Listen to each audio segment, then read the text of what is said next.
Hey everyone, today we're going to talk about something you create every single day, probably without even thinking about it. We're talking about your digital footprint. We're going to dive into what this online trail really is, and maybe more importantly, what it tells the rest of the world about you. So I want you to imagine you're at the beach. You're walking by the water, and with every step you take, you leave a perfect little footprint in the wet sand. It's pretty easy to see exactly where you've been, right? Well, a digital footprint is pretty much the exact same idea.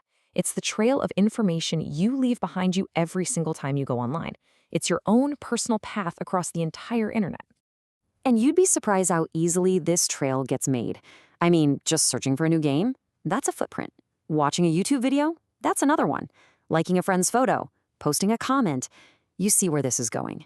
Literally every single click adds another little piece to your digital trail. And this is a really big but. Here is the crucial difference. Unlike a real beach, this online trail we're all making is on what you could call the digital beach. And on this beach, the rules are totally different. Yeah, check this out. On a real beach, the tide comes in and washes everything away. It's temporary. But on the digital beach, there is no tide. Your posts, your likes, your searches, they are permanent. Even if you hit the delete button, a copy is almost always stored on a server somewhere, which is just a giant computer, making them last, well, pretty much forever. Okay, so if everything is permanent, does that mean we should just, never post anything online ever again? No, of course not. The trick is knowing what's safe to share and what you should probably keep to yourself. We just need the right tools to help us decide. And here's your very first tool. It's a super simple little gut check called the Post It or Toast It test. Before you hit that send button, just pause and ask yourself that one question. Should I post this or should I toast it and just let it disappear? A really great way to use this test is with a question that people call the grandma test. All you have to do is ask yourself, would I be okay with my grandma seeing this?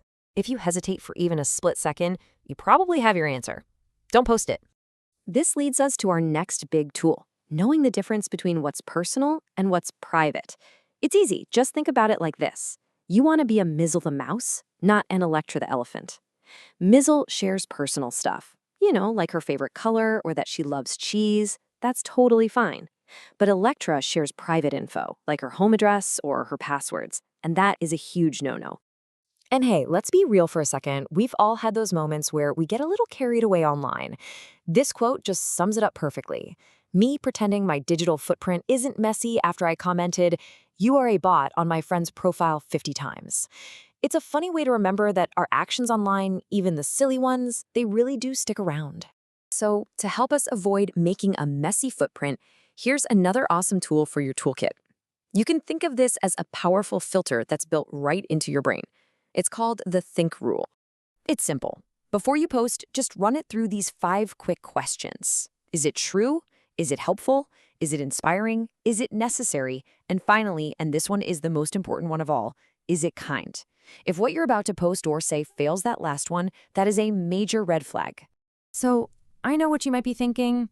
Who cares? I'm just a kid having fun online. Why does any of this stuff actually matter right now, today? Well, here's why. Your digital footprint is like a resume that you're constantly adding to. It's a public story about you that builds and builds over time. And one day, people you haven't even met yet, like maybe a college admissions officer or a future boss, they might take a look at it. Now, this can be an absolutely amazing thing. Your online trail can show future coaches or employers that you're kind, that you're smart, that you're creative.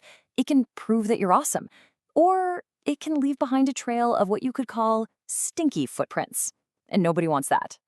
So, when you boil it all down, it really comes to this one powerful idea. Your digital footprint is the story of you, and it's being written one click at a time. So take control of the pen, make it a story worth reading. And hey, for the parents and teachers watching, this conversation doesn't have to stop here. Here are 3 fantastic resources to keep building these skills: Common Sense Media, Google's Be Internet Awesome program, and the idea of creating a family media agreement together. They're all great tools to help you coach your young digital citizens. Thanks so much for joining us.